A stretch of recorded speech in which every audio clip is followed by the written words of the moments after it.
Hi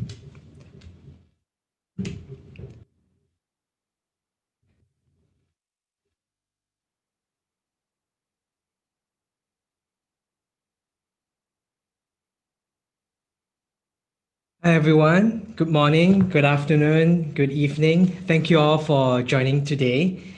Um, while we're waiting for the rest of the group to join in, do let me know in the comment section where you guys are coming from.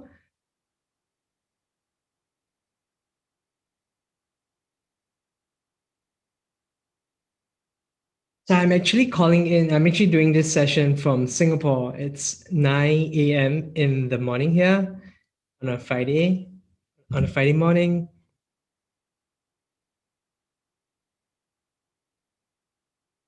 Hey, Kelly. Nice. Thank you for calling late in the night for our migraine buddy users in the US. Now, do not hesitate to ask questions in the comments section. Do note that there will be some delays in responding to your comments, but rest assured that Jenny is there to answer any questions, any comments that you have as I go along in this session.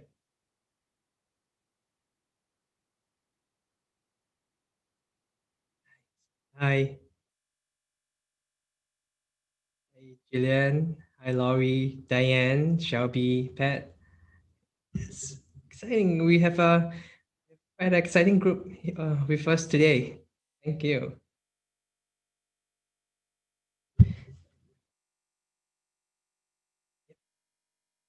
And feel free, if you have any questions right now about what CGRPs are, just put them in the section, in the comment section, and we'll go through them in the Q&A session later at the end of my talk. But we are doing this to really help our community understand this topic better. Or if there's any other topics that everyone is interested in, again, just put it in the comment section.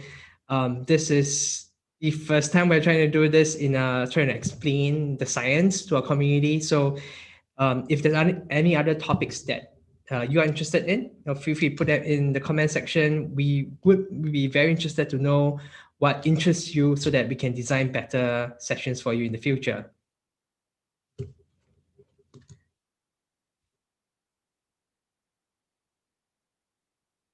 All right, I'm just gonna give like one more minute and then we'll start proper.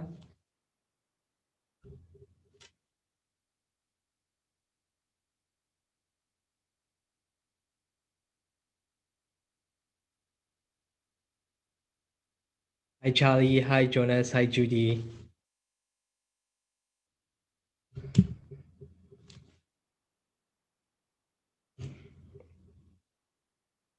All right, let's start. All right, and thank you all for joining the session on time. My name is Weijie. I'm the global project manager at Migraine Buddy. I'm a scientist by training. I did my PhD in pathobiology at Johns Hopkins, and it's a long word, but pathobiology simply means we study the underlying biology of diseases, of conditions. So we understand the molecular interactions that creates different health matters, and that's also why this topic is very close to my heart and then for the community, because truthfully, this whole new class of CGRPs is the first time that we have that a medication has been designed specifically for migraine patients. And I think that in the past few years, we've seen this whole new class of preventives. We're seeing more acutes coming on. So the next few years are really, really going to be exciting that, finally we understand, we think we are starting to understand what causes migraines and therefore being able to target it.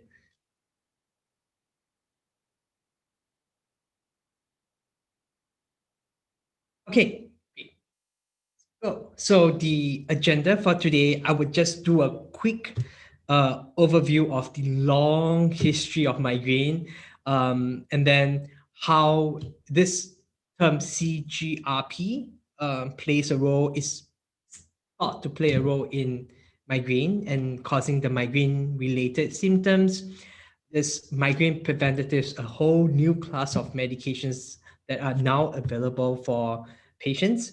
And lastly, just ending off with drug-free migraine management, because again, it's medication is just one part of the whole management process. There are other ways we can go about managing the condition.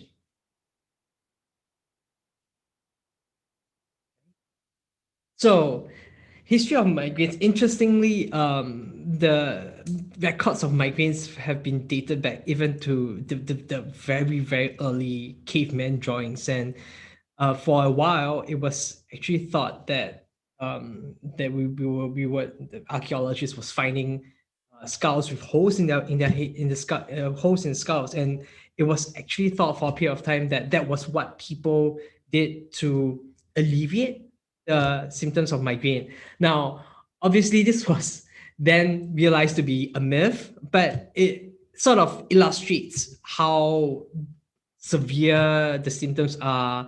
And I guess it's also a good way for, when you're trying to explain the condition to your family, your friends, just understanding that the whole concept of migraine has been with us almost since the beginning. It's actually one of the most common, one of the conditions, the oldest conditions that have been affecting humans. Now, a little bit more. So beyond the caveman drawings, now we do have records that the earliest cases of painful headaches have been reported by the ancient Egyptians dating back to the 1200 BC. And then the credit for discovering this concept of migraine was given to this Greek clinician who simply described one-sided headaches, vomiting, the windows of time between migraines that are symptom free. So it's all stuff that it's typical of migraine attacks. That's often one-sided. And then, truthfully, the term migraine is attributed to another Greek physician, Galen, who simply used it to describe, again, pain felt across one side of the head. Now, the reason why I'm mentioning this is because the term migraine is derived from this Latin word hemicrania, which simply means half of the skull, and which pretty much describes what migraine is, compared, and how that differentiates migraines to your other tension headaches, cluster headaches, and whatnot. So, one side of the head. Interesting fact. So let's look at the history of migraine treatment. So again, for those that just joined in, I'm Weijie. I'm the Global Project Manager at Migraine Buddy. So today's session really is to walk us through something that I put together to help us better understand, the history of migraine treatment, and how exactly does it work, and then what else can we do about it. So in terms of the treatment of migraines, again, remember that this was reported back in the ancient Egyptians. It only took us until the 1940s for a physician in Switzerland to actually realize that for some reason that you can take ergot. So ergot is actually the black fungus that you see on wheat in this picture over here. And he realized that when you give this to individuals that are suffering from migraines, it helps to alleviate part of the symptoms. Very interesting how that came about. Now, the issue though with this sort of treatment, even though it's technically the first treatment for migraines, it doesn't treat the associated symptoms, may also cause extreme nausea, vomiting, can also cause dependence. So not a good sign. Next, fast forward another 50 years, triptans, and this is something that perhaps some of you have already been using in the past. It was developed for migraines, targeting a different part of a different separate pathway from CGRP, and which I'll talk about later. But triptans really work by expanding your blood vessels. So the idea there is blood flow causing migraines? And therefore that's how the triptans came about. And obviously, you know, I'm sure we've all tried multiple medications, your ibuprofen, your painkillers, your topiramate, variety of medications that really it's meant for other indications, but you know, somehow we felt like, you know, even anti-epilepsy drugs, right, or opioids. And really, it just goes to show for the longest time, we don't really understand what is causing migraines, which is why you're seeing this whole spectrum of medications that are being prescribed and being tested on by different patients. Again, going back to why this is such an exciting time for us today. So, talking about migraine and CGRP. So, this is something that, you know, I'm sure in the past sort of 5 years have really rapidly been advocated by the community and clinicians and researchers. Now, I'm sure that, you know, if you've been following migraine news, for example, you've been inundated with this whole new class because there seems to be a lot of excitement about CGRPs, and sometimes it can be quite overwhelming. You know, and obviously, my role here and what I hope to accomplish in the session today is really to explain what CGRPs are from my perspective as someone who has done research on understanding molecular biology, and so that, you know, it will allow you to better understand the condition and perhaps, you know, better engage your clinician. But, you know, obviously, as with everything, do consult your physician and your clinician for any medical advice. And right, so CGRP, very four words that simply stands for calcitonin gene-related peptide. Now, you don't really have to know what exactly this means. A peptide means a protein. It's simply a neurotransmitter that was first discovered in the 1980s, so not too long ago. And what we do know subsequently, you know, with the advance of research, is that in patients or in individuals with migraines, we do see an increased level of CGRPs in the blood when the individual is experiencing migraines. And even in 2002, there was actually a study where CGRP was administered to individuals that are prone to migraines and actually were able to reproduce the symptoms of migraines. So it's actually pretty well definitive. So up to then, when it was first discovered, the community was still like, no, is this really the cause of it, or is it just an associated symptom? But I think this is one of the in the beginning of this century, that's when we really started understanding and we started seeing the key data that suggests that CGRP does play a role in causing migraines. So this is really exciting because now that we know what is possibly linked to causing migraines, we can now target this particular pathway, right? And that's what's happening. So how exactly does CGRP work? And what we do know from 3 decades of research is these neurotransmitters are stored in nerves. So your trigeminal nerve. Now, again, it's a geminal means that it's a branch that splits in three. It's on both sides of the head, and this is a system that is commonly associated with sensing light, sound, external stimulus, and from a evolutionary point of view, it's been thought that, you know, it's associated with your fight or flight response. So when you are, you know, experiencing danger, you want to have a heightened sense of sensory awareness. And simply migraine could just be a situation where this heightened awareness goes across a certain threshold and then causes discomfort to the individual.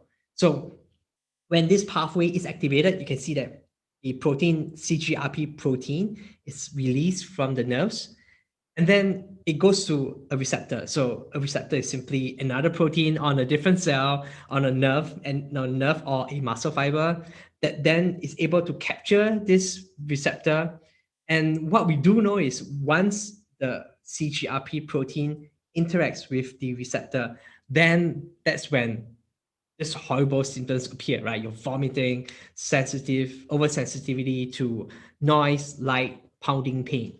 So one way in which I felt was a good way to describe how this works is so because now we do sort of understand what the pathway is. That's when we can now design the migraine preventatives. And the way that I would explain it is, CGRP is just box over here, and once it finds its receptor, once it interacts with this receptor, that's when the pathway is completed. And guess what? Similar to how what happens when you're on the receiving end of that punch, you have the same sort of identical symptoms that you're experiencing with migraine, right? Pounding pain, vomiting, we've seen that, dizziness, nausea. So this is how we're seeing it. And then in that case, how does the whole new class of anti-CGRP sort of preventives work? It's like this. Like essentially, it acts as the middleman that prevents these two entities from interacting with each other. Because when they do meet, when they do hit each other, that's when the bad things happen. So that's one way of how I see this, and I hope that this is a simple way for us to think about how the preventatives work. So on that, again, if I can see a lot of new exciting comments and questions, so please do keep them coming in. Our Jenny will be answering any of the comments that you may have. Again, there might be some time delay in responding, so don't worry. We will try to go through comments or questions. Either Jenny can do that, or we will do that in the Q&A session. So how then does so let me just go into some of the CGRP preventatives that have already been approved, right? And we've sort of maybe heard of the name. So the very first monoclonal antibody, so we call it antibody with Aimovig, and it works by blocking the receptor. And it's slightly different. So when you think about it, you're blocking receptor. So again, going back to the analogy, you're blocking, Aimovig is blocking is preventing the CGRP from touching the receptor. Now, when you look at the others, the Ajovy, Emgality, Vyepti, they work by blocking CGRP, the protein itself. So then again, no, it's even though the way they work is by blocking the pathway, the targets are slightly different. And what that also means is it may or may not work for everyone. And what we do know is that what clinicians have done is, if it doesn't work for one modality, sometimes it might work for the other modality. So again, how does the antibodies work in preventing this, right? We know that they block the different pathways. What's really exciting about, so the reason why antibodies are so exciting is because it's antibodies by definition, by nature itself of how we are designing it, they stay in your body for a period of time, 28 days, which is also why when you think about it, a lot of the treatments, preventative treatments, are being taken on a monthly basis, because that's where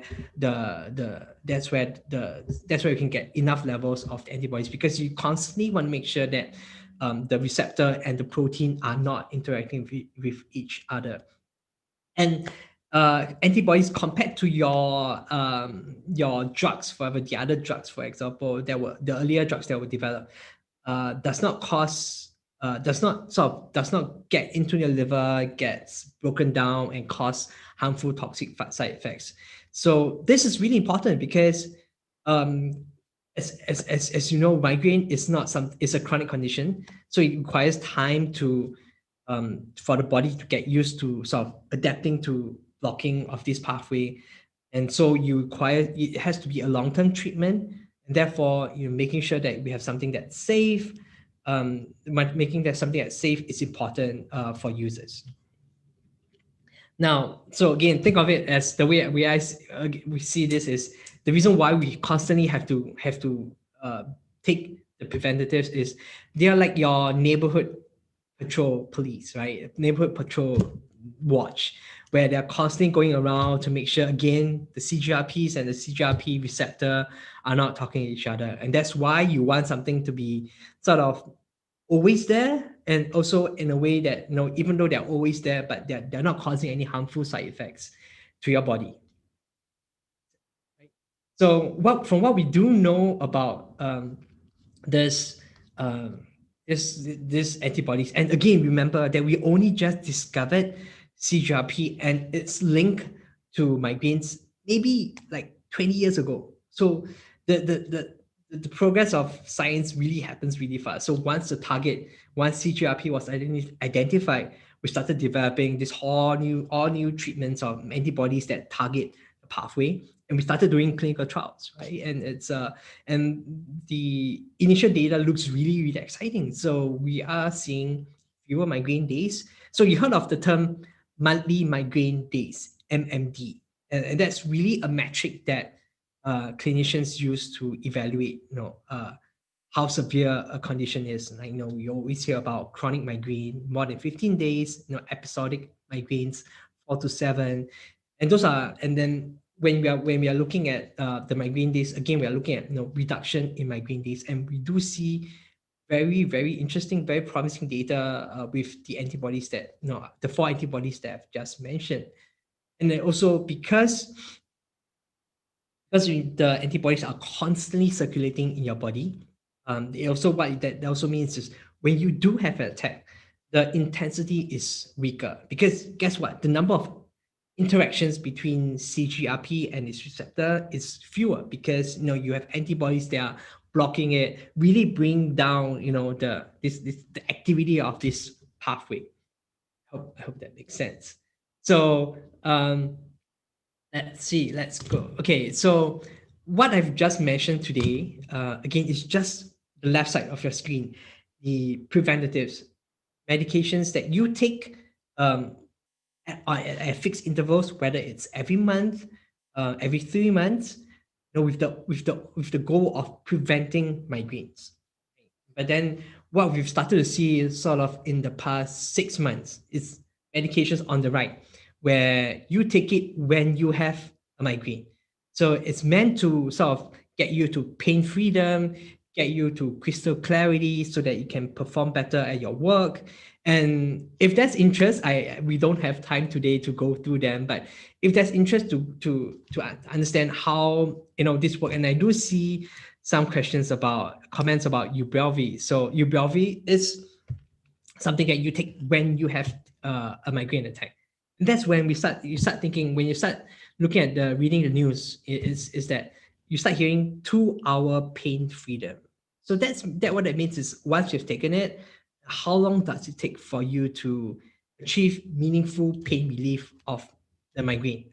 And those are the terms that I've mentioned really are standard terms that clinicians use, right? We are talking about fewer migraine days, MMD, lower pain intensity, and then as well as pain freedom. So quite a lot of attributes, but the good thing is, within the app itself, we do have a lot of this. We do collect a lot of this data, and what we've also, that sort of brings me back to the Migraine Buddy, right? Like, so we started off trying to help you manage and record your migraine. So we've developed the screens to make sure that they give you the information that you need to show your doctor.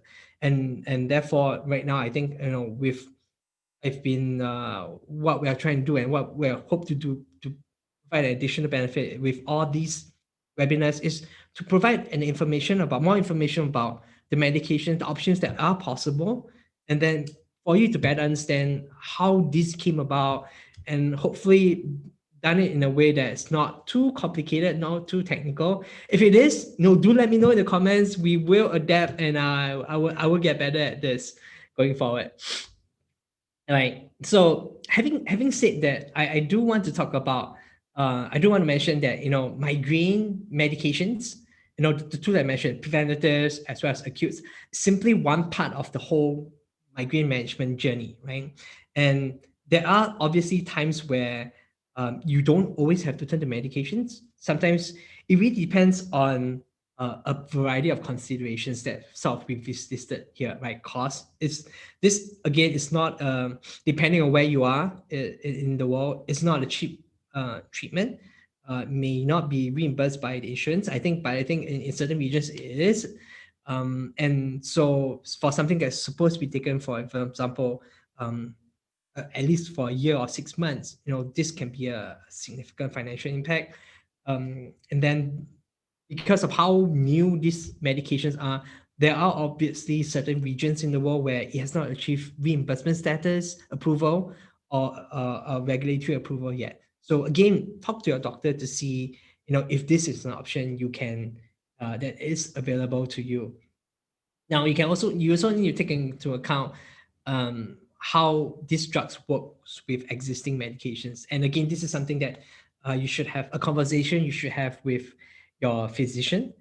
And talking about frequency of migraine attacks, again, that's one of the considerations, right? Because if your migraine attacks are not frequent, or if your migraine triggers, and this is something we've mentioned in our previous webinars, if your triggers can be managed, then you may not need a preventives to begin with, right? So and having said that, I'll just add in on is the data that we saw, the clinical trial data for migraine preventives seems to work in both chronic, which is more than 15 monthly migraine days, and episodic, which means less than that. So it's really interesting to see how these medications work out.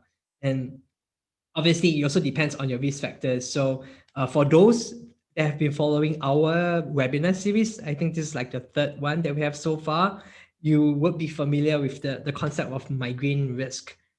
If you're not, feel free, if you're new to us today, feel free to check out our previous webinars on weather and food triggers. So where other migraine buddy experts have shared about this topic. So what that simply means is everyone has a different migraine threshold, and staying below the threshold ensures that you remain free of the symptoms. So it's all about managing the different risk factors, right?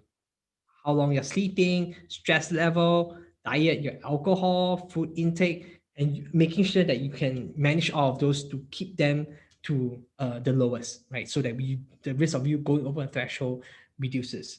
And talk about our Migraine Buddy Plus, right? So this is some of the tools that we have developed to help our community control your migraine. Now, this is a premium subscription service, subscription in our app that provides you with a lot more tools, right? And this is, again, this is on top of the free ones that we do offer. So rest assured that we are making sure that the whatever we have offered so far, the free tools that we have, is available to community to help you manage your migraines. But if you want to learn more, if you want to have better management, then that's where MBplus comes in, because the whole goal is to allow you to achieve your migraine goals quicker. So, for example, let's say weather changes is one of your triggers, and that's something that's happening quite a lot in certain countries, in certain parts of the world, with the seasonal changes, with typhoons and with hurricanes. And so when, let's say, so obviously we cannot change the weather, but there are features that allow you to sort of predict the weather so that you can minimize exposures, you can plan your time. And in our base free version, everyone gets 2 days, the next 2 days of migraine weather prediction. But if you're MBplus, then you get to view up to 7 days that we felt could allow you to better manage your weekly schedule. And so we're also providing forecasts for pressure variations and humidity level, which are very common triggers for migraine. And we also hope to provide the forecast for other weather indexes. If there's anything that that's interest that you would like us to implement, again, feel free to put them into the comments. We will definitely take the feedback back to our team and make sure that we are developing something that is useful for our community. Right. So the other parts is it's also about diet and lifestyle, right? Those are also potential triggers for migraines.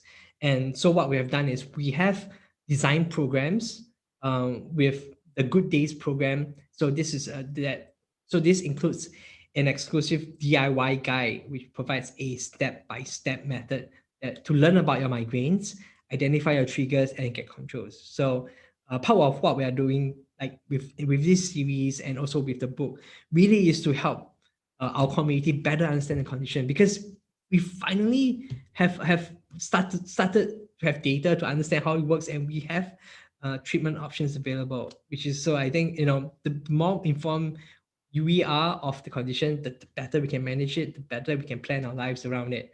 And of course, there's a lot more to MBplus than what I've outlined above. If you'd like to learn more about what the MBplus subscription entails, for example, check out our website, mbplus.com. Right? So now it's a half hour. I just went on time. So now we start looking into some of the questions.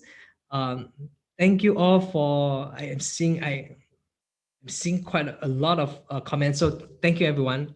So I'll start answering the questions. So before I begin, I'll just again emphasize that, so I'm Weijie, I'm the global project manager.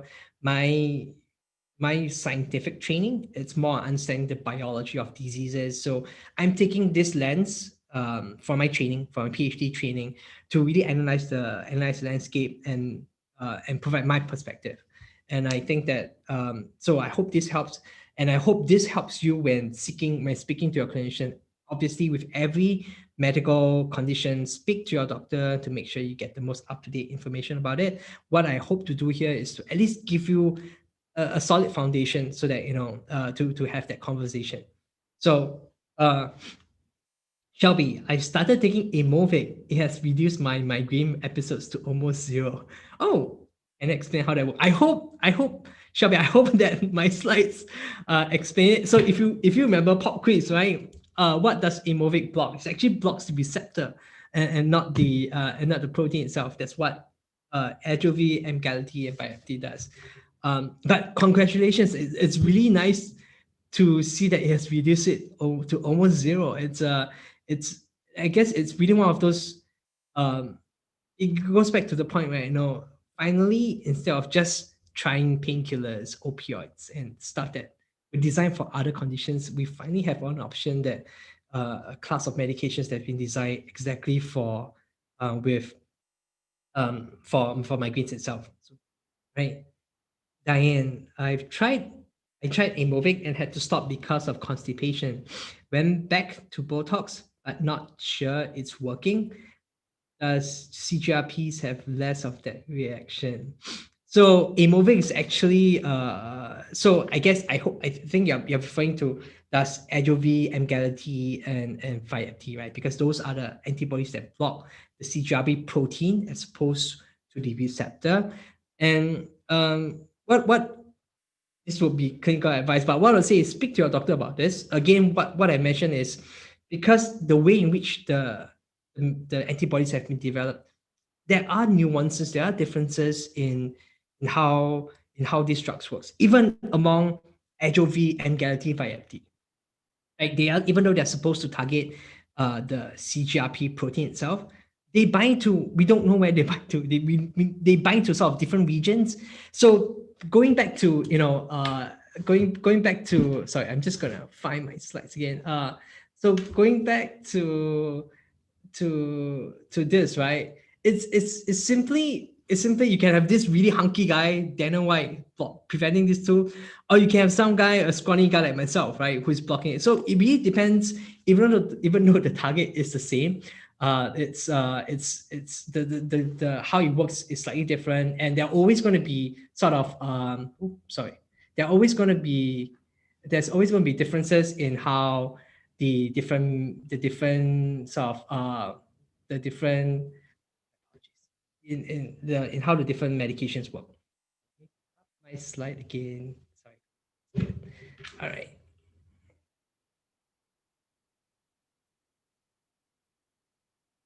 Okay. Jillian, I want to second the question about side effects. I keep hearing that there are no side effects, but every drug has side effects, even if only some people get them. I like to know the risks before I try it. I agree, Jillian. I don't think I don't think any company, and I think any drug, for example, whether it be migraine or other indications, like even your ibuprofen, right, your paracetamol, everything has side effects. It's one of those things where it depends on the persons, and that's also why I would say when you speak to your doctor about this, and what tends to happen is uh, once you're on the medication, there will be a very close period of monitoring to make sure that there's no adverse reactions or adverse events that are happening or side effects.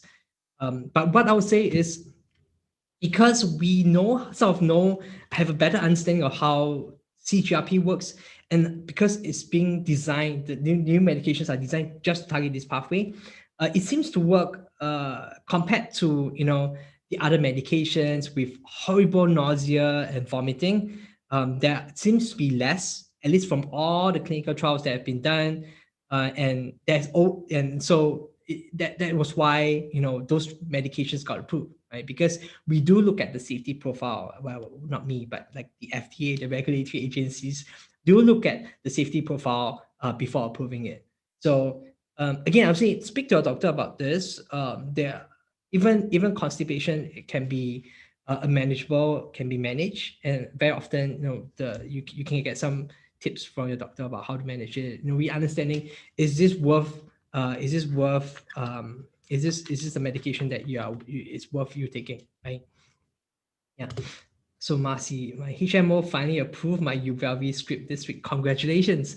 It's been working so well for me, better than triptans. Yes. So Uvalvi is on the other class. So it's an acute medication. We call it acute medication because it's something that you take when you sense the attack, when the attack is happening. And if you remember the slides that I was talking about, triptans was, even though it was developed sort of for migraine, but it sort of acts on a variety of other molecules, and therefore what happens is one of the side effects is definitely nausea and vomiting. That's actually one of the more severe, the very common side effects that we do notice in users, in individuals that are taking triptan. So that's really where I think Ubrelvy Nurtec it's really doing a fantastic job at achieving mental clarity. And it's I guess one of the things that clinicians will be looking at, because guess what? We don't know what causes mental clarity, right? It's a very complicated topic, but now that we finally know that there is such a benefit, we can start understanding it more and perhaps even design better medications going forward. Right. Hope that answers your question, Marcy. And again, congrats on getting the Ubrelvy. Joe Allen, thank you so much for doing this. Can a tolerance be built out of CGRPs? Again, I think what I would say is there's a separate webinar series, not by my Migraine Buddy, but I think by Dr. David Dodek, where he does some of the from a clinical perspective. But what I would say is, from my experience, from my reading of the papers, we have not seen a build out. And I think if I understand you right, tolerance means that the longer you take the antibodies, the less responsive you are to the effects. We don't think that's happening. There is one of many reasons. So there are sort of two reasons why you can build tolerance, or why preventives may not work. Number one is the body starts recognizing the antibodies and starts to remove it before it has the chance to work on the receptor or the protein. We have not seen that so far. The other one would be, you start seeing the body adapting to it by increasing your level of CGRP or the receptor. Again, that's something that hasn't been seen really, really frequently, thank goodness. And so something obviously for us, for me, I mean, I will start looking at continue monitoring it. But if things changes, there's always a risk that this will happen. So far, fingers crossed, everything seems to be working fine. Jonas, I'm noticing since taking Aimovig, migraines have reduced. I still feel the symptoms without the pain. You get nausea and brain fog. Is that normal? Absolutely. I think again, the analogy, right, of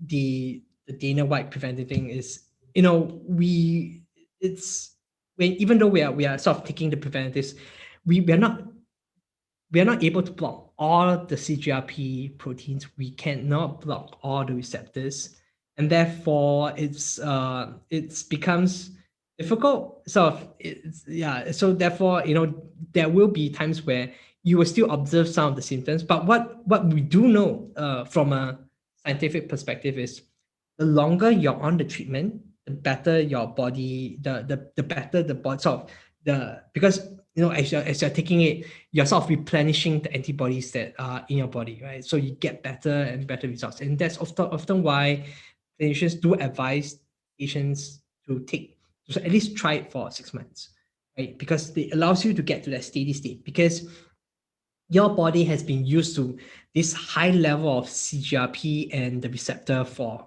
so many years, and only now we're starting to have this treatment to block it. So it's going to take time for the body to get used to it.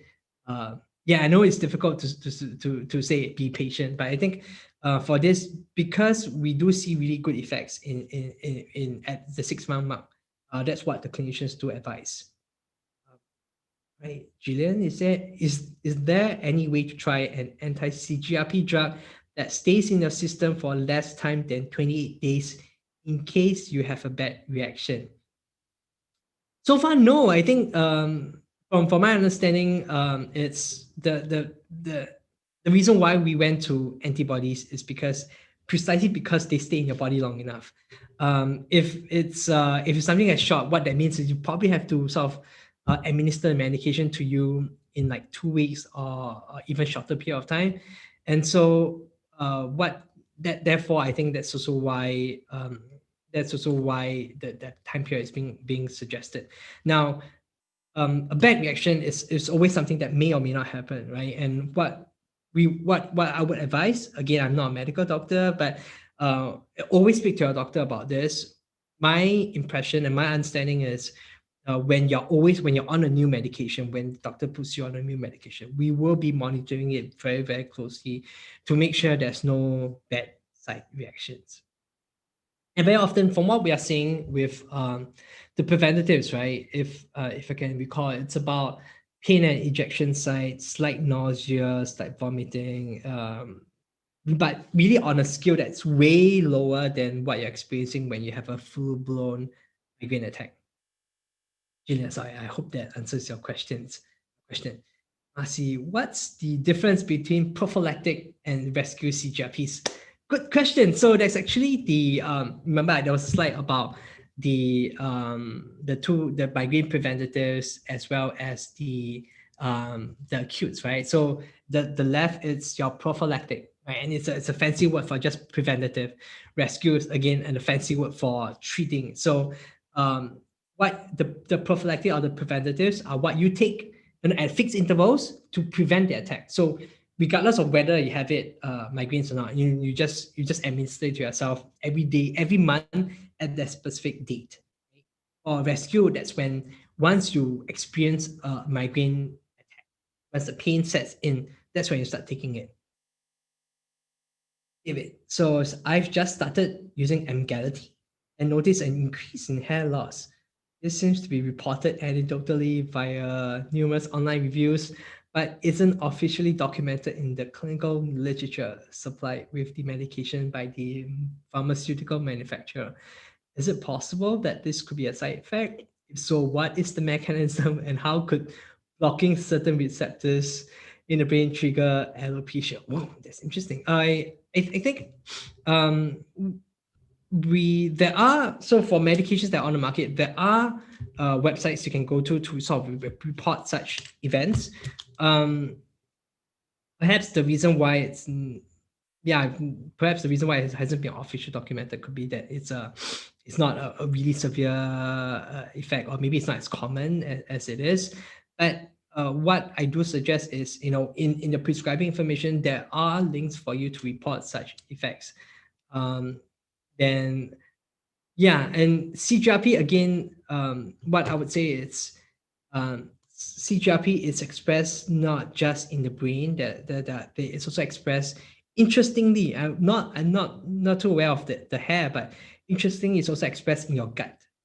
Because we have this sort of a separate nervous system over in our gut system that sort of does all your processing and food processing. And so it's for the antibodies itself, they don't differentiate, which organ the protein is being expressed in. So they go all over the body, and there could be just sort of we call this off-target effects, where it acts on the pathway in a separate tissue system.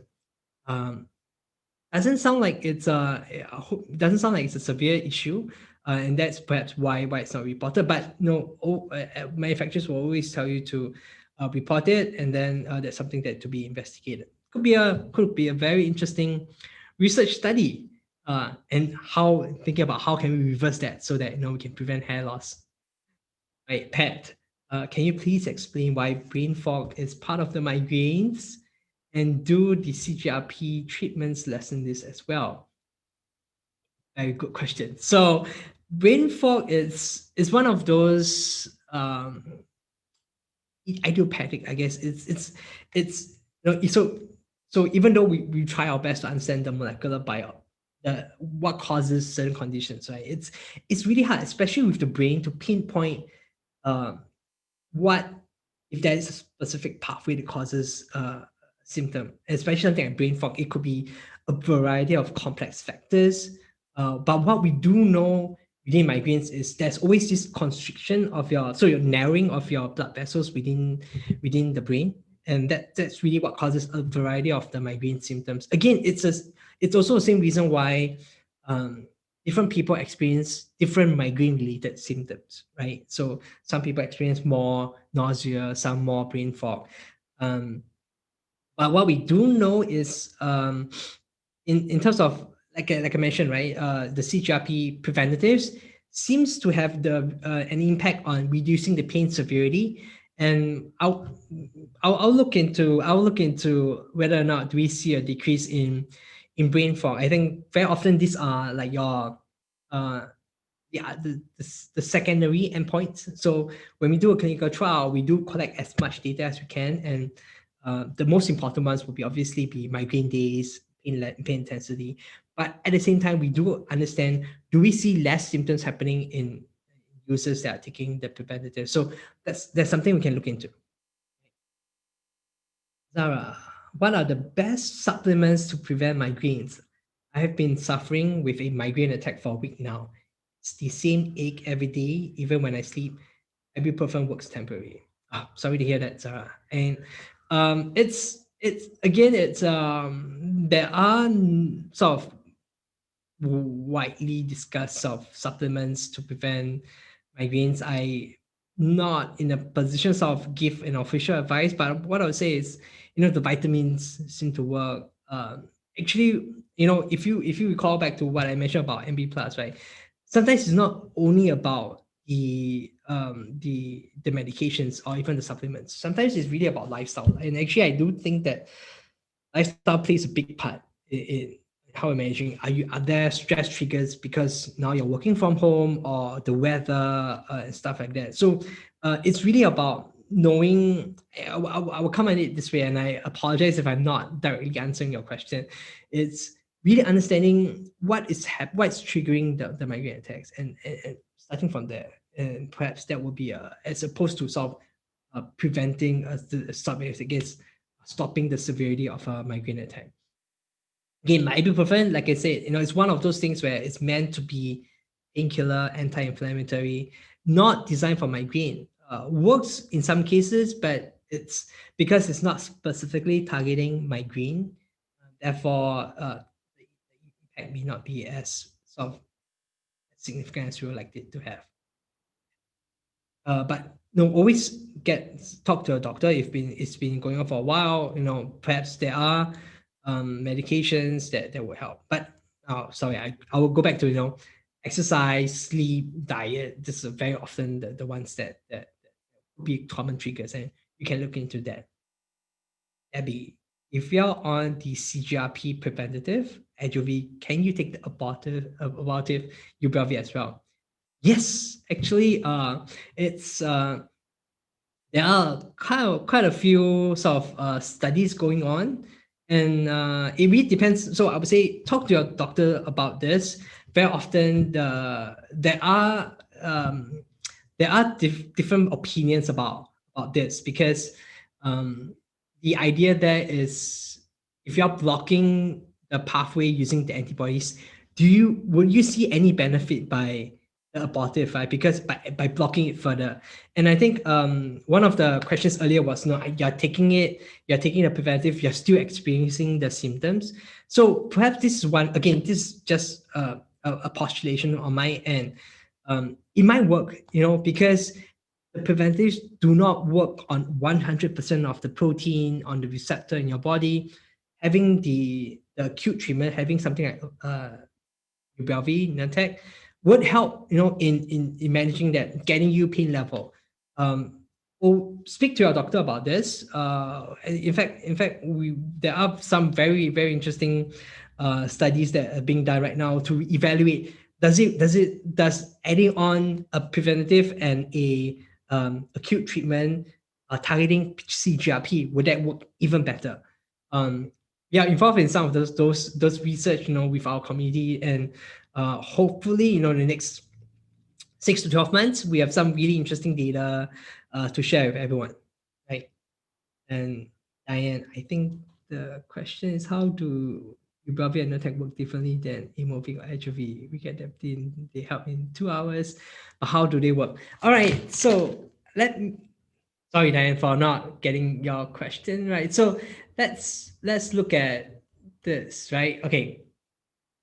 So essentially, how I hope you can see my mouse.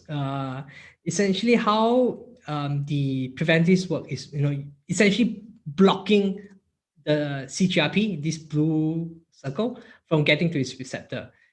How the acutes work really is they mimic the protein itself. So so what they do is, it's like, someone taking your parking spot, right? So the Nurtec and Ubrelvy are sitting in that receptor, the spot in the receptor, and because they look the same but they are different from the CGRP, the receptor is not activated. So therefore, because the spot is blocked, your CGRP is not able to bind to it, and therefore the pathway, so that's how it works that's how it works by sort of preventing the pain. And when you think about it, even if the CGRP is in there, right, what can happen is, it's a dynamic system, right? Even though it goes it binds to the receptor, it doesn't mean that it's always there. It moves around. So therefore, when you have Nurtec and Ubrelvy coming in, they can kick the CGRP out of the receptor and occupy that pocket, and therefore that blocks the pathway. So that's why, for that's exactly how that works. I hope this is helpful. Yeah, I have my apologies for not understanding your question correctly the first time around. I hope this clarifies. And happy to, if there's more interest in this, we can always run a separate webinar on what we call, these are GPENs, but they are also working on the CGRP pathway. And actually, the history of GPENs is slightly longer. Initially, it was developed. The early ones that were developed did not seem to work, caused a bit of liver side effects, and that's why they also abandoned. So the new class of GPENs, GPANTs, the new preventives that seems to work really, really well without side effects. Charlie, can you take one of these drugs for the rest of your life, or will you be able to stop them and still have the benefit? So it really depends. I think it's about getting the body adapted to this. Right now, the conventional recommendation is, do take it for as long as you can possibly can to prevent the migraine attacks. Again, if you think about how migraines came about, right? You have high CGRP proteins in the body, you have high receptors in your body, so you can keep blocking them forever. do we see them? Do we see the body lowering the levels after that? We don't know enough of that yet. My hope is, my hope is that this is something that you can take for a period of time. Your body adapts to it and realize, hey, you know what? I don't need that much CGRPs and be able to modulate it. It will take time for us to understand. But very good question. I think right now it's, do take it. I think that there are certain countries in the world where you have to stop taking after 12 months, and then we call it a therapy break. I think in certain countries in Europe, and then if the migraines come back, then the insurance companies allow you to go back on the preventatives, which I think is a horrible way of like treating people. But it's one of these things that have been happening, and yeah, those are things that we'll continue to monitor going forward. All right. Since you mentioned that CGRPs affect the gut too, could it be could that be possible? Be why some people experience weight gain? Could be. I think it could also be why some users are experiencing constipation, right? Because it's all related down there. I don't think there's enough studies that are being done, just because uh, our primary objective is to understand how it helps with migraines, right? But interesting idea of how blocking CGRP helps with getting more nutrients into your body. Maybe your gut absorption increases, and you start to absorb more nutrients and put on weight. Yeah. Are there withdrawal symptoms for people who go off the CGRPs? So far, I don't think we have seen any studies that suggest so. I think that again, I think it ties out to similar to the question earlier about does the body build tolerance to this? We haven't seen enough data for this to be a phenomena. Part of my interest really is to read all the papers and see is there any scientific evidence of that happening, because this is a really actively researched area. And so if there's any new news, I'm happy to share this with the community when that happens.